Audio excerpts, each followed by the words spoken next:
Hey guys, this is Pedro back with another interview covering MSI 2024. For this occasion, I'm here accompanied by APA of Team Liquid. You know him as many different names. The Yapster, Yappa, Captain America, yeah, whatever. I mean, how are you doing? First off, APA. How are you taking in the vibes being in MSI? Um, Doing pretty good.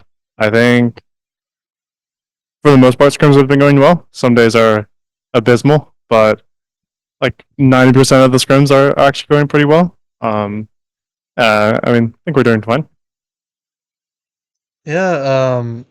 Before we get a little bit into experience in MSI, it's talking about what the whole thing is about just you being the yapping America or whatever that is. I mean, I've gotten a little bit of an idea as to how that kind of came about, but just going over into that, how did that even come about for you? Just being known as that. Um, well, I definitely just type a lot. I'm very willing to just speak negatively on other players, especially in games and in game. Um, and then not necessarily know who came up with it, but other people in the community came up with like Yappa, like Captain America, Yappers, like stuff like that. Just like fun wordplay on my name. I see, I see. Yeah, and I think definitely I do remember back then of that one time you hit the all chat. I think against maybe Jensen in the LCS Spring Finals, and just talking about how not about the results and stuff like that, expectations for that. But neither here nor there. It just gives me a quick of a refresher. But yeah, now going into MSI, you mentioned about things going well for this team in scrims. What exactly have you guys been focusing on in this preparation phase? Before the start of bracket stage and just having to wait for the start of your matches. Um, well, the first thing we as a team had to focus on was like lane swap because that came out after our finals finished when teams started doing that a lot. So we had like a lot of conversations about lane swaps.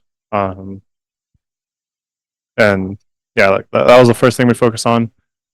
Um, it's mostly just been like team constructs. We did a lot of boot camps before, like all of us, Hmm. before like scrims even started. So I think all of us were ready, like individually, mechanically. Like it's very rare that one of us just gets shit on super hard by another player mechanically and they get hand gapped. So a lot of our focus has just been trying to like take jumps in our team play and like team concepts. How have you been kind of adapting your game as a mid laner amidst this change in strategy? Adopting the lane swapping thing and everything else of that nature. How have you kind of been adapting that within your role? Um, well, for mid lane specifically, lane swaps are cringe for mid because it generally leads a lot of people to gank mid, especially early on. So if there's like characters that can gank mid level one, like a TF or like a Camille, just like characters that can gank mid level one, it's pretty cringe. You just can't play the game for like two waves. Um, and other than that, I've just been focusing like specifically a lot on how to apply more pressure, like whether that's through lane and how I fog differently, or whether that's how I'm side laning and just things like that.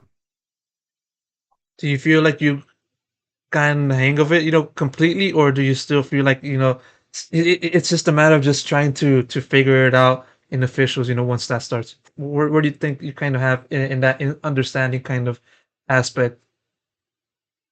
I definitely understand that stuff better like now from this bootcamp because there are some players that do extremely well here. Like Caps, for example, he's like that guy applies so much pressure throughout the game just Mhm. by like fogging well and doing like really smart stuff on the map. So like I learned a lot just from facing him or like other better players. Uh, I would say I'm better, but there's still more to learn. So I think in like every aspect of my game, there's always more to learn.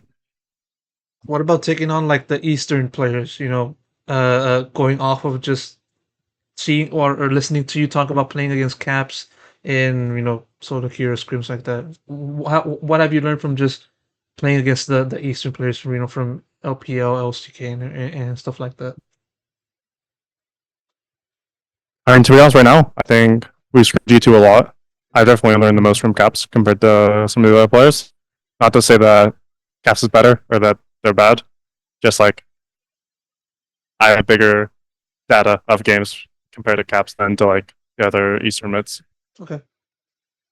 Okay, and now going all again to MSI. Of course, although this is not your first ever experience on the international level, this is your first time being on MSI, and just I want to know how has it been, differentiating your approach to this occasion compared to how it was, back then. Because of course, back then, first go around, just understanding the nuances and just understanding the atmosphere. So, how different has it been for you in just approaching the international level for you?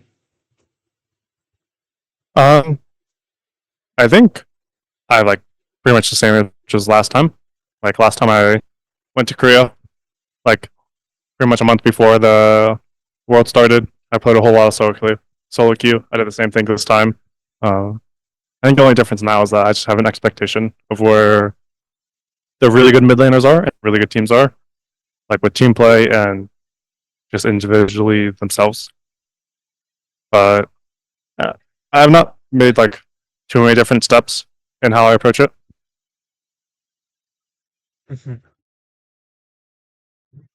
And yeah, now focusing on just your upcoming opponent, Top Esports, a team that is coming into this bracket stage with a pretty decent amount of momentum, as the also second seed from the LPO. Just sort of, what are your thoughts on just facing off against that team?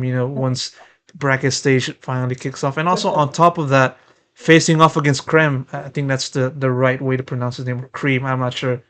Cash rules everything around me, but still, thoughts on just facing off against both the team and also your direct adversary. Um, I mean, I don't want to talk too much because we obviously still have yet to face them, but I think it would be an exciting match. Um, I think we definitely come in as the underdogs, but I don't think it's like a 90-10 or 80-20. I think we have a solid shot of winning. What would be the percentage then? If it's not 80-20, 90-10, what would that be?